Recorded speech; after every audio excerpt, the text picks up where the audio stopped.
আজকের ক্লাসে আমরা ভয়েস শিখব, অর্থাৎ ভয়েস চেঞ্জ করতে গেলে তোমরা অনেকে ভয় পেয়ে যাও, ভয়েস চেঞ্জ তোমরা করতে পারো না। তো আজকের ক্লাসটি যদি সম্পূর্ণ মনোযোগ সহকারে দেখো এবং বোঝার চেষ্টা করো, আশা করছি আজকের এই ক্লাসটির পর আর ভয়েস চেঞ্জ নিয়ে কোনো রকম ভয় থাকবে না, তোমরা খুব সহজেই কিন্তু ভয়েস চেঞ্জ করতে পারবে। So hello and welcome back to my channel, my dear students. How are you all? Hope you are all fit and fine. Today's topic is very important, that's why I request you to watch the entire class. So without further delay, let's start today's class. প্রথমেই জানতে হবে যে ভয়েসটা কি। তো voice হচ্ছে একই অর্থ প্রকাশের জন্য সেন্টেন্স বা বাক্যতে ভার্ব বা ক্রিয়ার যে ভিন্ন ভিন্ন আকার তাকেই বলা হয় ভয়েস, বা বাংলায় বলা হচ্ছে বাচ্য। তো দুটো বাক্য বা সেন্টেন্স আমরা দেখব এবং দুটোরই অর্থ কিন্তু একই থাকবে, বাট দেখতে অর্থাৎ তাদের গঠনের আকারটা আলাদা হবে। যেমন এক্সাম্পল যদি আমি বলি যে আই রিড আ বুক, এর অর্থ হচ্ছে আমি একটি বই পড়ি। আবার আমি বলছি যে a book is read by me, অর্থাৎ আমার দ্বারা একটি বই পড়া হয়। তাহলে বুঝতে পারছো যে এই দুটো বাক্যরই কিন্তু একই অর্থ, অর্থাৎ এই দুটো সেন্টেন্সের অর্থ কিন্তু একই। আমিই কিন্তু বই পড়ি, ঠিক আছে। প্রথম বাক্যটাতেও বোঝাচ্ছে যে আমি বই পড়ি এবং দ্বিতীয় বাক্যটাও আমরা বুঝতে পারছি যে আমার দ্বারা একটি বই পড়া হয়, ঠিক আছে। তো অর্থ দুটোরই একই থাকছে, বাট তাদের গঠনের আকারটা আলাদা। তো এটাই হচ্ছে ভয়েসে, অর্থাৎ একটি রয়েছে অ্যাক্টিভ ভয়েসে এবং আরেকটি রয়েছে প্যাসিভ ভয়েসে। এবার যেটি বলবো যে ভয়েস হচ্ছে প্রধানত দুই প্রকার, একটি হচ্ছে অ্যাক্টিভ ভয়েস এবং আরেকটি হচ্ছে প্যাসিভ ভয়েস। এবার অনেকেই তোমরা বলবে যে অ্যাক্টিভ ভয়েস কি, আবার প্যাসিভ ভয়েস কি। তো খুব সহজভাবে যদি তোমাদের বোঝানোর চেষ্টা করি, সেক্ষেত্রে হবে যে অ্যাক্টিভ ভয়েস হচ্ছে যে কর্তা নিজেই কাজটি করবে, অর্থাৎ সাবজেক্টটা সক্রিয় থাকবে, ঠিক আছে।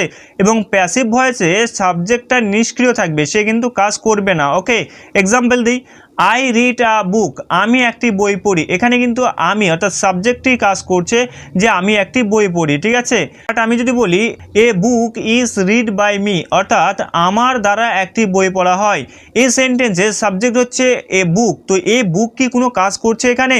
এ বুক কিন্তু কোনো কাজ করছে না, অর্থাৎ আমার দ্বারা কিন্তু পড়া হয়, বই কিন্তু এখানে পড়ে না, আমি পড়ি, ঠিক আছে। বই কিন্তু এখানে নিষ্ক্রিয়, অর্থাৎ সাবজেক্টটা এখানে কিন্তু নিষ্ক্রিয় অবস্থা রয়েছে।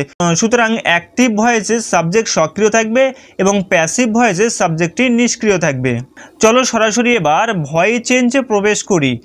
ভয়েস চেঞ্জ করার একটি নিয়ম হচ্ছে যে অ্যাক্টিভ ভয়েসে আমরা দেখতে পাবো subject plus verb plus object, এবং এটিকে যখন আমরা প্যাসিভ ভয়েস করব তখন আমাদের কি করতে হবে যে অ্যাক্টিভ ভয়েসের যে অবজেক্টটা সেটা প্যাসিভ ভয়েসের সাবজেক্ট হয়ে যাবে, দেন ভার্ব হবে, তারপরে অ্যাক্টিভ ভয়েসের যে সাবজেক্টটা রয়েছে সেটা প্যাসিভ ভয়েসের অবজেক্ট হয়ে যাবে। যেমন এখানে যদি একটা এক্সাম্পল দেখি যে অ্যাক্টিভ ভয়েসে রয়েছে আই সি দ্য মুন, এটাকে যখন আমরা প্যাসিভ করব তখন কি হবে, তাহলে অ্যাক্টিভ ভয়েসের যে অবজেক্টটা রয়েছে সেটাকে প্রথমে নিব আমরা, তাহলে অবজেক্ট হচ্ছে এখানে দ্য মুন, দ্য মুনটাকে প্যাসিভ ভয়েসে প্রথমে নিলাম, দেন আমাদের ভার্ব নিতে হবে। তো ভার্ব রয়েছে সি, তো এখানে আমাদের ইউজ করতে হবে ইজ সিন, ঠিক আছে। অক্সিলারি ভার্ব ইজ এবং হচ্ছে মেইন ভার্বের থার্ড ফর্ম অর্থাৎ সিন, দেন হচ্ছে বাই মি, অর্থাৎ আমরা দেখতে পাচ্ছি অ্যাক্টিভ ভয়েসের সাবজেক্টটা রয়েছে আই, এবং আই থাকলে অবশ্যই আমাদেরকে অবজেক্টে মি ইউজ করতে হবে প্যাসিভ ভয়েসে। ওকে, তাহলে অ্যাক্টিভ ভয়েসের সেন্টেন্সটি ছিল আই সি দ্য মুন, এবং প্যাসিভ ভয়েসে সেই সেন্টেন্সটি হয়ে গেল the moon is seen by me. দুটোরই একই অর্থ কিন্তু দেখতে আলাদা, ঠিক আছে, তাদের গঠনের আকারটা আলাদা। এবং ভয়েস চেঞ্জ করার জন্য আর একটি বিষয় আমাদের ক্লিয়ার নলেজ থাকতে হবে যে প্রোনাউন্সের সাবজেক্টিভ ও অবজেক্টিভ ফর্ম, ঠিক আছে।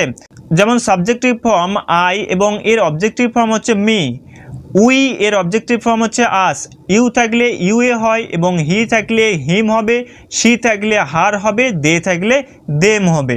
এই জায়গাটা অবশ্যই কিন্তু তোমাদের প্রত্যেককে মুখস্থ রাখতে হবে, ঠিক আছে। এবার হচ্ছে তোমরা অনেকেই জানো যে ভয়েস চেঞ্জ করতে গেলে টেন্সের উপর ক্লিয়ার নলেজ থাকা প্রয়োজন।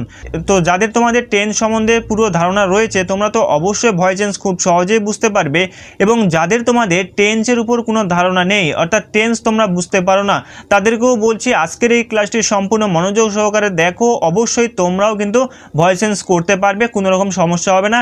টেন্স ছাড়াও কীভাবে ভয়েস চেঞ্জ করা যায় সেটিও কিন্তু আজকের এই ক্লাসে আমি আলোচনা করব, এবং টেন্স ছাড়াও কিন্তু খুব সহজেই তোমরা ভয়েস চেঞ্জ করতে পারবে। প্রথমেই আলোচনা করছি প্রেজেন্ট ইনডিফিনিট টেন্সের ভয়েস চেঞ্জ কিভাবে করব।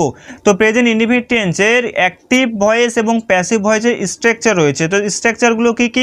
তো স্ট্রাকচারগুলো হলো যে অ্যাক্টিভ ভয়েসে আমরা দেখতে পাবো সাবজেক্ট প্লাস V1 অর্থাৎ ভার্বের ফার্স্ট ফর্ম, এবং ফার্স্ট ফর্মের সঙ্গে কখনো আমরা দেখতে পাবো এস বা ইয়েস রয়েছে, ঠিক আছে, প্লাস অবজেক্ট। এবং প্যাসিভ ভয়েসে এর স্ট্রাকচারটি রয়েছে object plus am is are plus ভার্বের third form plus by plus subject. চলো এক্সাম্পল দেখে নিই, তাহলে আরও ক্লিয়ার হয়ে যাব। যেমন আমি যদি বলি Rahim writes a letter, Rahim writes a letter, তো এটি কোন টেন্সে রয়েছে? অবশ্যই প্রেজেন্ট ইনডিফিনিট টেন্সে রয়েছে। কিভাবে বুঝলাম? এই যে অ্যাক্টিভের যে স্ট্রাকচারটি রয়েছে এর সঙ্গে মিলিয়ে দেখো। প্রথমে সাবজেক্ট রয়েছে, সাবজেক্ট হচ্ছে রহিম, দেন হচ্ছে ভার্বের ফার্স্ট ফর্ম রয়েছে রাইট, এবং রাইটের সঙ্গে এখানে এস যুক্ত অবস্থায় রয়েছে, ঠিক আছে। দেন হচ্ছে অবজেক্ট রয়েছে, অবজেক্ট হচ্ছে আ লেটার, সুতরাং এটি কিন্তু প্রেজেন্ট ইনডিফিনিট টেন্সে রয়েছে এবং অ্যাক্টিভ ভয়েসে রয়েছে। এবং এটিকে যদি তোমাদেরকে প্যাসিভ ভয়েসে পরিণত করতে বলে সেক্ষেত্রে তোমরা এটিকে কিভাবে প্যাসিভ ভয়েস করবে, যে প্যাসিভ ভয়েসের স্ট্রাকচারটা এবার দেখতে হবে আমাদের। প্রথমে রয়েছে অবজেক্ট, অর্থাৎ অ্যাক্টিভ ভয়েসের অবজেক্টটা প্রথমে আমাদের নিতে হবে। তাহলে চলো প্রথমে অবজেক্টটা নিয়ে নেই। যে অ্যাক্টিভ ভয়েসে আমরা দেখতে পাচ্ছি আর লেটার হচ্ছে অবজেক্ট, সুতরাং এটাকে আমাদেরকে প্রথমে নিতে হবে এ লেটার। দেন রয়েছে am is are, am is are এর মধ্যে যে কোনো একটা নিতে হবে। তো তোমরা অনেকেই জানো যে ফার্স্ট পার্সন হলে এম হয়, সেকেন্ড পার্সন হলে আর হয়, এবং থার্ড পার্সন হলে ইজ হয়। তোমরা অনেকেই জানো যে ফার্স্ট পার্সন এবং সেকেন্ড পার্সন ছাড়া থার্ড পার্সন সিঙ্গুলার নাম্বার যদি সাবজেক্ট হয় সেক্ষেত্রে অবশ্যই আমাদেরকে ইজ ব্যবহার করতে হয়। যারা তোমরা এই person first person, second person, third person এগুলো বোঝো না, তাদেরকে শর্টকাটে আমি বুঝিয়ে দিই যে আই থাকলে তোমরা এম ইউজ করবে, ইউ থাকলে আর ইউজ করবে, এবং বাকি সমস্ত সিঙ্গুলার যদি সাবজেক্ট পাও সেক্ষেত্রে অবশ্যই তোমরা ইজ ইউজ করবে, এবং প্লুরাল যদি সাবজেক্ট হয়ে থাকে তাহলে অবশ্যই তোমরা আর ইউজ করবে, ঠিক আছে। তো আমরা এখানে দেখতে পাচ্ছি এ লেটার হচ্ছে সিঙ্গুলার, সুতরাং এখানে আমরা নিব ইজ। তাহলে এ লেটার ইজ, দেন হচ্ছে ভার্বের থার্ড ফর্ম, এখানে ফার্স্ট ফর্ম রয়েছে রাইট এবং রাইটের থার্ড ফর্ম হচ্ছে রিটেন। ওকে, তাহলে হলো এ লেটার ইজ রিটেন। দেন আমরা দেখতে পাচ্ছি স্ট্রাকচারে রয়েছে বাই, তো আমরা এখানে বাইটাকে নিয়ে নেব। দেন হচ্ছে আমাদেরকে অ্যাক্টিভের সাবজেক্টটাকে এখানে ইউজ করতে হবে। তো অ্যাক্টিভের সাবজেক্ট রয়েছে রহিম, তো আমাদের এখানে অবজেক্টে সেটাকে নিতে হবে, অর্থাৎ এখানে আমরা কি করব, বাইয়ের পর আমরা রহিমকে নিব, ঠিক আছে। তাহলে বাই রহিম। অ্যাক্টিভ ভয়েসের সেন্টেন্সটি ছিল রহিম রাইটস আ লেটার, এবং প্যাসিভ ভয়েসের সেন্টেন্সটি হয়ে গেল a letter is written by Rahim. Okay, next আরেকটি উদাহরণ দেখো যে he likes me, he likes me, এটি অ্যাক্টিভ ভয়েস রয়েছে এবং এটাকে আমরা কিভাবে প্যাসিভ ভয়েসে পরিণত করব। তোমাদেরকে কেউ বললো যে হি লাইকস মি, এটি অ্যাক্টিভ ভয়েস রয়েছে, এটাকে প্যাসিভ ভয়েস করে দেখাও, ঠিক আছে। তাহলে কিভাবে তোমরা করবে? এই যে স্ট্রাকচার দুটো রয়েছে, জাস্ট এই স্ট্রাকচার দুটোকে ফলো করলেই তোমরা কিন্তু খুব সহজে এই ভয়েস চেঞ্জটি করতে পারবে, ঠিক আছে। যারা তোমরা টেন্স পারো না তোমরাও কিন্তু পারবে, শুধুমাত্র এই স্ট্রাকচারগুলোকে মুখস্থ করে নিতে হবে। তাহলে এখানে আমরা দেখতে পাচ্ছি হি লাইকস মি, অর্থাৎ হি হচ্ছে সাবজেক্ট, লাইক হচ্ছে ভার্ব, এবং মি হচ্ছে এখানে অবজেক্ট। তো চলো আমরা প্যাসিভের স্ট্রাকচারটাকে ফলো করে প্যাসিভ করে নিই। তো প্রথমে আমরা কি করব, অ্যাক্টিভের অবজেক্টটা নেব। অ্যাক্টিভের এখানে অবজেক্টটা হচ্ছে মি, এবং মি এর সাবজেক্টিভ ফর্ম হচ্ছে আই, সুতরাং আমাদেরকে এখানে আই ইউজ করতে হবে। দেন হচ্ছে আমাদেরকে এম ইউজ করতে হবে, কারণ আমি কিছুক্ষণ আগেই বললাম আই যদি সাবজেক্ট হয় তাহলে অবশ্যই আমরা এমটাকে নেব। তাহলে আই এম, দেন হচ্ছে ভার্বের থার্ড ফর্ম, তো এখানে ফার্স্ট ফর্ম রয়েছে লাইক, এবং লাইকের থার্ড ফর্ম হচ্ছে লাইকড, ইডি যুক্ত হয়ে যাবে। তাহলে আই এম লাইক। দেন হচ্ছে স্ট্রাকচারে আমরা দেখতে পাচ্ছি বাই, তো আমরা এখানে বাইটাকে নিব, এবং তারপরে অবজেক্টটা কি হবে, যে অ্যাক্টিভের সাবজেক্টটা অবজেক্ট হয়ে যাবে। তো অ্যাক্টিভের সাবজেক্ট আমরা দেখতে পাচ্ছি হি রয়েছে, এবং হি এর অবজেক্টিভ ফর্ম হচ্ছে হিম, সুতরাং আমরা এখানে ইউজ করব বাই হিম। তাহলে অ্যাক্টিভের সেন্টেন্সটি ছিল হি লাইকস মি, এবং প্যাসিভে হয়ে গেল I am liked by him. আশা করছি তোমাদের কাছে ক্লিয়ার হয়ে গেছে যে প্রেজেন্ট ইনডিফিনিট টেন্সের ভয়েস চেঞ্জ তোমরা কিভাবে করবে। চলো এবার প্রেজেন্ট কন্টিনিউয়াস টেন্সের ভয়েস চেঞ্জ দেখে নেওয়া যাক। প্রেজেন্ট কন্টিনিউয়াস টেন্সের অ্যাক্টিভের স্ট্রাকচারটি হচ্ছে subject plus am is are plus ভার্বের ফার্স্ট ফর্মের সঙ্গে আইএনজি প্লাস অবজেক্ট, এবং প্যাসিভের স্ট্রাকচারটি হচ্ছে object plus am is are plus being plus V3 অর্থাৎ ভার্বের third form plus by plus হচ্ছে সাবজেক্ট। চলো এক্সাম্পল দেখে নিই, তাহলে আরও ক্লিয়ার হয়ে যাবে। যেমন আমি বলছি দে আর প্লেয়িং ক্রিকেট। তো এটি কোন টেন্সে রয়েছে? অবশ্যই প্রেজেন্ট কন্টিনিউয়াস টেন্সে রয়েছে। কিভাবে বুঝলাম? প্রথমে সাবজেক্ট রয়েছে, দেন আর রয়েছে, দেন আমরা দেখতে পাচ্ছি ভার্বের সঙ্গে আইএনজি রয়েছে, দেন অবজেক্ট রয়েছে। তো অ্যাক্টিভ ভয়েসের যে স্ট্রাকচার তার সঙ্গে কিন্তু মিলে গেল। সুতরাং এটি কিন্তু প্রেজেন্ট কন্টিনিউয়াস টেন্সে রয়েছে এবং অ্যাক্টিভ ভয়েসে রয়েছে। তো এটিকে যদি কেউ তোমাদেরকে প্যাসিভ করতে বলে তাহলে কিভাবে করবে? অবশ্যই আমরা কি করব? প্যাসিভ ভয়েসের যে স্ট্রাকচারটি রয়েছে সেটি ফলো করব। যে প্রথমেই আমরা অ্যাক্টিভ ভয়েসের অবজেক্টটাকে নিব, তাহলে অবজেক্ট হচ্ছে এখানে ক্রিকেট। ক্রিকেটটাকে প্রথমে আমরা নিব, তাহলে ক্রিকেট নিয়ে নিলাম। দেন হচ্ছে কি এম ইস আর এর মধ্যে যে কোনো একটা নিতে হবে, অবশ্যই সিঙ্গুলার আমরা দেখতে পাচ্ছি। তো এখানে কিন্তু আমরা ইস নিব। দেন হচ্ছে বিং ইউজ করব। দেন হচ্ছে ভার্বের থার্ড ফর্ম, অর্থাৎ এখানে ফার্স্ট ফর্ম হচ্ছে প্লে এবং প্লের হচ্ছে ভিতরি প্লেট ইডি যুক্ত হয়ে যাবে। দেন হচ্ছে বাই, অর্থাৎ আমরা স্ট্রাকচারে বাই দেখতে পাচ্ছি, সুতরাং বাইটা নেব। দেন হচ্ছে আমরা অ্যাক্টিভের সাবজেক্ট নেব। অ্যাক্টিভের সাবজেক্টটা কি রয়েছে? দে, এবং দের অবজেক্টিভ ফর্ম হচ্ছে দেম। যেহেতু আমরা অবজেক্টের জায়গায় ইউজ করছি, সুতরাং এখানে কিন্তু আমাদেরকে দেম নিতে হবে। তাহলে অ্যাক্টিভ ভয়েসের সেন্টেন্সটি ছিল দে আর প্লেয়িং ক্রিকেট, এবং প্যাসিভ ভয়েসের সেন্টেন্সটি হয়ে গেল cricket is being played by them. Next আর একটি এক্সাম্পল দেখে নাও। তোমাদেরকে কেউ একটা সেন্টেন্স বললো যে হি ইজ কলিং মি, এবং বললো যে এর ভয়েস চেঞ্জ করো, ঠিক আছে? তাহলে কি করবে? প্রথমে তোমাদেরকে দেখে নিতে হবে যে এটি কোন টেন্সে রয়েছে। হি ইজ কলিং মি, অর্থাৎ এখানে সাবজেক্ট রয়েছে, অক্সিলারি ভার্ব ইজ রয়েছে, দেন হচ্ছে ভার্বের ফার্স্ট ফর্মের সঙ্গে আইএনজি রয়েছে, দেন অবজেক্ট রয়েছে। সুতরাং এটি কিন্তু আমাদের প্রেজেন্ট কন্টিনিউয়াস টেন্সের অ্যাক্টিভ ভয়েসের স্ট্রাকচারের সঙ্গে মিলে গেছে। সুতরাং এটি প্রেজেন্ট কন্টিনিউয়াস টেন্সে রয়েছে। এবং প্রেজেন্ট কন্টিনিউয়াস টেন্সের ভয়েস চেঞ্জ কীভাবে করব? যে প্যাসিভ ভয়েসের যে স্ট্রাকচারটি রয়েছে সেটি ফলো করব। তাহলে প্রথমে আমরা কি করব? অ্যাক্টিভের যে অবজেক্টটা সেটা নিব। তাহলে অ্যাক্টিভের অবজেক্ট রয়েছে মি, এবং মি এর সাবজেক্টিভ ফর্ম হচ্ছে আই। তাহলে আই নিব।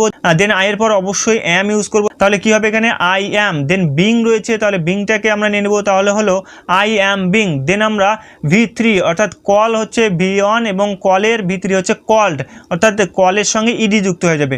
তাহলে আমরা কি করলাম? I am being called by, অর্থাৎ স্ট্রাকচারে আমরা দেখতে পাচ্ছি বাই। দেন হচ্ছে আমরা অ্যাক্টিভের সাবজেক্টটা নিব। তাহলে অ্যাক্টিভের সাবজেক্ট হচ্ছে হি, এবং অবজেক্টে যেহেতু প্যাসিভের অবজেক্টের জায়গায় যেহেতু এটি ইউজ করা হচ্ছে, সুতরাং এখানে কিন্তু আমরা কি করব? হি এর যে অবজেক্টিভ ফর্ম সেটা নিব। তাহলে হি এর অবজেক্টিভ ফর্ম হচ্ছে হিম। তাহলে কি হলো? I am being called by him. এই হয়ে গেল আমাদের প্যাসিভ ভয়েস। তাহলে অ্যাক্টিভের সেন্টেন্সটি ছিল হি ইজ কলিং মি, এবং প্যাসিভের সেন্টেন্সটি হয়ে গেল I am being called by him. এবার আমরা দেখব প্রেজেন্ট পারফেক্ট টেন্সের ভয়েস চেঞ্জ কীভাবে করব। তো প্রেজেন্ট পারফেক্ট টেন্সের অ্যাক্টিভ ভয়েসের স্ট্রাকচারটি হচ্ছে সাবজেক্ট প্লাস হ্যাজ অথবা have plus V3 plus object, এবং প্যাসিভ ভয়েসের স্ট্রাকচারটি হচ্ছে অবজেক্ট প্লাস হ্যাজ অথবা হ্যাভ প্লাস বিন প্লাস ভার্বের third form plus by plus হচ্ছে সাবজেক্ট। চলো এক্সাম্পল দেখে নিই, তাহলে আরও ক্লিয়ার হয়ে যাব। যেমন আমি যদি বলি উই হ্যাভ প্লেড ক্রিকেট, তাহলে এটি আমাদের কোন টেন্সে রয়েছে? অবশ্যই এটি প্রেজেন্ট পারফেক্ট টেন্সে রয়েছে, কারণ সাবজেক্ট হচ্ছে উই, দেন হচ্ছে হ্যাভ রয়েছে, দেন হচ্ছে V3 রয়েছে, তারপরে অবজেক্ট রয়েছে, ঠিক আছে? সুতরাং এটি কিন্তু অ্যাক্টিভ ভয়েসে রয়েছে প্রেজেন্ট পারফেক্ট টেন্সে। এটিকে প্যাসিভে করলে কি হবে? যে cricket has been played by us, cricket has been played by us. কী করলাম? যে অ্যাক্টিভের অবজেক্টটাকে প্রথমে নিলাম। তাহলে অবজেক্ট হচ্ছে অ্যাক্টিভের অবজেক্ট হচ্ছে ক্রিকেট, তো ক্রিকেটটাকে প্রথমে নিলাম। দেন হচ্ছে হ্যাভ অথবা হ্যাজ, যেহেতু এখানে সাবজেক্ট হচ্ছে ক্রিকেট, যার জন্য আমরা এখানে হ্যাজ ইউজ করলাম। দেন হচ্ছে বিন, দেন হচ্ছে V3 প্লেড, V3 হচ্ছে প্লেড, অর্থাৎ প্রেজেন্ট পারফেক্ট টেন্সের অ্যাক্টিভেও V3 হয় এবং প্যাসিভেও V3 হয়, ঠিক আছে? দেন হচ্ছে স্ট্রাকচারে দেখতে পাচ্ছি বাই রয়েছে, সুতরাং বাইটা নিব। দেন হচ্ছে উই থাকলে কি হয়? আজ হয়, তাহলে আমরা আজ ইউজ করলাম। কি হয়ে গেল? যে অ্যাক্টিভের সেন্টেন্সটি ছিল উই হ্যাভ প্লেড ক্রিকেট, এবং প্যাসিভে হয়ে গেল cricket has been played by us. Next আর একটি এক্সাম্পল দেখো, he has killed a bird. এটিকে যদি আমরা প্যাসিভ করি তাহলে কি হবে? A bird has been killed by him. কি করলাম? প্রথমে অবজেক্টটাকে সাবজেক্ট করলাম এ বার্ড, দেন হচ্ছে হ্যাজ, যেহেতু একটি বার্ডের কথা বলা হয় সুতরাং সিঙ্গুলার সাবজেক্ট, যার জন্য আমরা হ্যাজ নিয়েছি। দেন হচ্ছে বিন, দেন হচ্ছে V3, অর্থাৎ ক্লিয়ার V3 হচ্ছে কিল্ড, দেন হচ্ছে বাই, তারপরে হচ্ছে আমরা সাবজেক্টটা নিব, অর্থাৎ অ্যাক্টিভের সাবজেক্ট হচ্ছে হি, এবং হি এর অবজেক্টিভ ফর্ম হচ্ছে হিম। ওকে, তাহলে অ্যাক্টিভের সেন্টেন্সটি ছিল he has killed a bird, এবং প্যাসিভের সেন্টেন্সটি হয়ে গেল a bird has been killed by him. এভাবে কিন্তু আমরা খুব সহজে প্রেজেন্ট পারফেক্ট টেন্সের ভয়েস চেঞ্জ করতে পারবো। নেক্সট এবার আমরা দেখব পাস্ট ইনডিফিনিট টেন্সের ভয়েস চেঞ্জ কিভাবে করব, তাই তো? পাস্ট ইনডিফিনিট টেন্সের অ্যাক্টিভ ভয়েসের স্ট্রাকচারটি হচ্ছে সাবজেক্ট প্লাস V2, অর্থাৎ ভার্বের second form plus object. Passive ভয়েসে এর স্ট্রাকচারটি হচ্ছে অবজেক্ট প্লাস ওয়াজ অথবা were plus V3 plus by plus subject. যেমন এক্সাম্পল দেখো, he helped me, he helped me, এটিকে যখন আমরা প্যাসিভ করছি তখন হয়ে যাচ্ছে I was helped by him. কী করলাম, প্রথমে অ্যাক্টিভের অবজেক্টটাকে নিলাম, অবজেক্ট হচ্ছে মি এবং মি থাকলে অবশ্যই আই হয় এবং আই থাকলে অবশ্যই ওয়াজ হবে, ওয়ার হবে না, তাহলে হলো আই ওয়াজ। দেন হচ্ছে ভিতরি, তো হেল্পের ভিতরি হচ্ছে হেল্পড, তো হেল্পটা আমরা নিয়ে নিলাম। দেন হচ্ছে বাই, দেন হচ্ছে কি করলাম যে অ্যাক্টিভের সাবজেক্ট হচ্ছে হি এবং হিয়ের অবজেক্টিভ ফর্ম হচ্ছে হিম, যার জন্য আমরা এখানে হিম ইউজ করেছি। তাহলে অ্যাক্টিভের সেন্টেন্সটি ছিল হি হেল্পড মি এবং প্যাসিভ হয়ে গেল I was helped by him. আর একটা এক্সাম্পল দেখো, she broke a glass, she broke a glass, এটিকে যখন আমরা প্যাসিভ করব তাহলে কি হবে, a glass was broken by her. Same আমরা কি করলাম যে অবজেক্টটাকে প্রথমে নিয়ে নিলাম এ গ্লাস, দেন হচ্ছে ওয়াজ, যেহেতু সিঙ্গুলার সাবজেক্ট, এ গ্লাস ওয়াজ, দেন হচ্ছে ব্রোকেন, অর্থাৎ ব্রোকের ভিতরি হচ্ছে ব্রোকেন, দেন হচ্ছে বাই, দেন হচ্ছে অ্যাক্টিভের সাবজেক্ট রয়েছে শি এবং এর অবজেক্টিভ ফর্ম হচ্ছে হার, বাই হার আমরা নিয়েছি। তাহলে অ্যাক্টিভের সেন্টেন্সটি ছিল শি ব্রোক আ গ্লাস এবং প্যাসিভ হয়ে গেল a glass was broken by her. আর নেক্সট এবার আমরা পাস্ট কন্টিনিউয়াস টেন্সের ভয়েস চেঞ্জ দেখব। তাহলে পাস্ট কন্টিনিউয়াস টেন্সের অ্যাক্টিভের স্ট্রাকচারটি হচ্ছে সাবজেক্ট প্লাস ওয়াজ অথবা ওয়্যার প্লাস ভি1 এবং ভি1 এর সঙ্গে আইএনজি প্লাস অবজেক্ট, এবং প্যাসিভের স্ট্রাকচারটি হচ্ছে অবজেক্ট প্লাস ওয়াজ অথবা ওয়্যার প্লাস বিং প্লাস ভি3 প্লাস বাই প্লাস হচ্ছে সাবজেক্ট। ঠিক আছে, চলো এক্সাম্পল দেখে নিই। You were reading a story, you were reading a story, এটি কোন টেন্সে রয়েছে প্রথমে আমাদের লক্ষ্য করতে হবে, দেন ভয়েস চেঞ্জটা করতে হবে। অবশ্যই পাস্ট কন্টিনিউয়াস টেন্সে রয়েছে। কিভাবে বুঝলাম, যে প্রথমে সাবজেক্ট রয়েছে, দেন ওয়্যার রয়েছে, দেন হচ্ছে ভার্বের ফার্স্ট ফর্মের সঙ্গে আইএনজি রয়েছে, দেন হচ্ছে অবজেক্ট রয়েছে। সুতরাং আমরা দেখতে পাচ্ছি যে পাস্ট কন্টিনিউয়াস টেন্সের অ্যাক্টিভ ভয়েসের স্ট্রাকচারের সঙ্গে মিলে গেছে। সুতরাং এই সেন্টেন্সটি পাস্ট কন্টিনিউয়াস টেন্সের অ্যাক্টিভ ভয়েসে রয়েছে, এবং যখন এটিকে আমরা প্যাসিভ ভয়েস করব তখন কি করব, তাহলে এর ভয়েস চেঞ্জটা কি হবে, যে a story was being read by you. প্রথমে কি করলাম, যে অবজেক্টটাকে নিলাম এ স্টোরি, দেন হচ্ছে ওয়াজ, যেহেতু সাবজেক্টটা এখানে সিঙ্গুলার যার কারণে আমরা এখানে ওয়াজ ইউজ করলাম, দেন হচ্ছে বিং, দেন হচ্ছে ভি3, রিডের ভি3 হচ্ছে রিডে হয়, দেন হচ্ছে বাই, দেন হচ্ছে ইউ, ইউ এর সাবজেক্টিভ ফর্ম এবং অবজেক্টিভ ফর্ম দুটোই কিন্তু একই। তাহলে অ্যাক্টিভ ভয়েসের সেন্টেন্সটি ছিল you were reading a story এবং প্যাসিভ ভয়েসের সেন্টেন্সটি হয়ে গেল a story was being read by you. তো এইভাবে কিন্তু খুব সহজেই আমরা পাস্ট কন্টিনিউয়াস টেন্সের ভয়েস চেঞ্জ করতে পারবো। যেহেতু ভিডিওটি লম্বা হয়ে যাচ্ছে যার কারণে আমি বেশি এক্সাম্পল দিচ্ছি না। ঠিক আছে, এবার নেক্সট টেন্সে আমরা চলে যাব। এইবার আলোচনা করছি পাস্ট পারফেক্ট টেন্সের ভয়েস চেঞ্জ আমরা কিভাবে করব। তো এর অ্যাক্টিভের স্ট্রাকচারটি হচ্ছে সাবজেক্ট প্লাস হ্যাড প্লাস ভি3 প্লাস অবজেক্ট, এবং এর প্যাসিভের স্ট্রাকচারটি হচ্ছে object plus had been plus ভি3 প্লাস বাই প্লাস হচ্ছে সাবজেক্ট। ঠিক আছে, যেমন এক্সাম্পল দেখো, she had seen the Taj Mahal, she had seen the Taj Mahal. কেউ তোমাকে এই সেন্টেন্সটি দিল এবং বলল যে এই সেন্টেন্সটির প্যাসিভ ভয়েস করো, তাহলে কি করবে, প্রথমে কি করবে, যে অ্যাক্টিভ ভয়েসের অবজেক্টটাকে সাবজেক্ট করবে, অর্থাৎ দ্য তাজমহলটাকে প্রথমে আমরা নিব, দেন হচ্ছে কি করব, had been, the Taj Mahal had been, then হচ্ছে কি ভি3 সিন। যেহেতু পাস্ট পারফেক্ট টেন্সের অ্যাক্টিভেও ভি3 থাকে, সুতরাং সিনটাই হচ্ছে ভি3। তাহলে আমরা কি করলাম, the Taj Mahal had been seen, then হচ্ছে বাই, তারপর কি করব, যে সাবজেক্টটাকে অবজেক্ট করব, অর্থাৎ অ্যাক্টিভের সাবজেক্ট কি রয়েছে, অ্যাক্টিভের সাবজেক্ট হচ্ছে শি এবং শি থাকলে কি হয়, হার হয়। ঠিক আছে, তাহলে আমরা কি করব, বাই হার, অর্থাৎ অ্যাক্টিভের সেন্টেন্সটি ছিল she had seen the Taj Mahal এবং প্যাসিভে হয়ে গেল the Taj Mahal had been seen by her. তো এইভাবে কিন্তু খুব সহজেই আমরা পাস্ট পারফেক্ট টেন্সের ভয়েস চেঞ্জ করতে পারবো। নেক্সট এবার আলোচনা করছি ফিউচার ইনডিফিনিট টেন্সের ভয়েস চেঞ্জ আমরা কিভাবে করব। ফিউচার ইনডিফিনিট টেন্সের অ্যাক্টিভের স্ট্রাকচার হচ্ছে সাবজেক্ট প্লাস শ্যাল অথবা will plus V one plus object, এবং প্যাসিভের স্ট্রাকচারটি হচ্ছে অবজেক্ট প্লাস শ্যাল বি অথবা উইল বি প্লাস ভি3 প্লাস বাই প্লাস হচ্ছে সাবজেক্ট। চলো এক্সাম্পল দেখে নিই। They will play football, they will play football. এই সেন্টেন্সটির প্যাসিভ ভয়েস কি হবে, যে প্রথমে আমরা কি করব, অবজেক্টটাকে সাবজেক্ট করব, তাহলে অবজেক্ট হচ্ছে ফুটবল, তাহলে প্রথমে ফুটবল নিব, তারপরে কি করব, যে উইল বি এখানে ইউজ করব। ঠিক আছে, তো এই জায়গাটায় তোমাদেরকে বলে রাখি, বর্তমান সময়ে কিন্তু শ্যালের ইউজ সেরকম হয় না, প্রত্যেকটা সাবজেক্টের সঙ্গেই তোমরা উইল ইউজ করতে পারবে। তো আমরা কি করলাম, যে ফুটবল উইল বি, দেন হচ্ছে ভি3, এখানে ভি1 রয়েছে প্লে এবং প্লের ভি3 হচ্ছে প্লেট, ইডি যুক্ত হবে, সুতরাং প্লেট ইউজ করলাম, দেন হচ্ছে বাই এবং তারপরে হচ্ছে সাবজেক্টটাকে অবজেক্ট করব, অর্থাৎ অ্যাক্টিভের সাবজেক্টটি এখানে অবজেক্ট হয়ে যাবে, যেহেতু এখানে দে রয়েছে, দের অবজেক্টিভ ফর্ম হচ্ছে দেম। ঠিক আছে, তাহলে আমরা এখানে ইউজ করব বাই দেম। তাহলে অ্যাক্টিভের সেন্টেন্সটি ছিল দে উইল প্লে ফুটবল এবং প্যাসিভ হয়ে গেল football will be played by them. Next এবার আমরা দেখব ফিউচার পারফেক্ট টেন্সের ভয়েস চেঞ্জ আমরা কিভাবে করব। ফিউচার পারফেক্ট টেন্সের অ্যাক্টিভের স্ট্রাকচারটি হচ্ছে সাবজেক্ট প্লাস শ্যাল অথবা will plus have plus V3 বা ভার্বের থার্ড ফর্ম প্লাস অবজেক্ট, এবং এর প্যাসিভ ভয়েসের স্ট্রাকচারটি হলো অবজেক্ট প্লাস শ্যাল অথবা will plus have plus been plus V3 plus by plus হচ্ছে সাবজেক্ট। এক্সাম্পল দেখে নাও তাহলে আরও ক্লিয়ার হয়ে যাবে। He will have finished the work, he will have finished the work. এটিকে যখন আমরা প্যাসিভ ভয়েস করবো তখন কী হবে, যে the work will have been finished by him. প্রথমে কি করলাম, যে অ্যাক্টিভ ভয়েসের অবজেক্টটাকে সাবজেক্ট করলাম, দেন হচ্ছে উইল হ্যাভ, অর্থাৎ আমরা স্ট্রাকচারে দেখতে পাচ্ছি উইল হ্যাভ রয়েছে, তো উইল হ্যাভটাকে নিলাম। আমি আগেও বলেছি যে বর্তমানে শ্যাল আমরা সেরকম ইউজ করি না, যার জন্য শ্যাল নিয়ে টেনশন করার কারণ নেই, তোমরা অবশ্যই সবসময় উইলটাকে ইউজ করবে, ঠিক আছে। তাহলে কি হলো, the work will have been finished, অর্থাৎ ফিনিশড এখানে V3 এবং প্যাসিভেও V3 হবে, ঠিক আছে। সুতরাং ফিনিশডটা ইউজ করলাম, দেন বাই, এবং তারপরে কি হলো যে সাবজেক্টটা অবজেক্ট হয়ে যাবে। এখানে সাবজেক্ট অ্যাক্টিভের সাবজেক্ট হচ্ছে হি, এবং হি থাকলে আমরা জানি হিম হবে, ঠিক আছে। সুতরাং আমাদের অ্যাক্টিভে ছিল he will have finished the work, এবং প্যাসিভে হয়ে গেল the work will have been finished by him. তো এইভাবে কিন্তু খুব সহজেই তোমরা ভয়েস চেঞ্জ করতে পারবে। আজকের ক্লাসে শুধুমাত্র টেন্সের উপরেই ভয়েস চেঞ্জটা দেখালাম, আরও কিছু নিয়ম রয়েছে যেগুলো আমরা নেক্সট ক্লাসে দেখব, ঠিক আছে। তো পরবর্তী ক্লাসটি পাওয়ার জন্য অবশ্যই যারা এখনও পর্যন্ত চ্যানেলটিকে সাবস্ক্রাইব করোনি, চ্যানেলটিকে সাবস্ক্রাইব করে বেল আইকনটিকে বাজিয়ে রাখো। আর ভিডিওটি দেখে ভালো লাগলে অবশ্যই ভিডিওটিকে একটি লাইক করে দাও।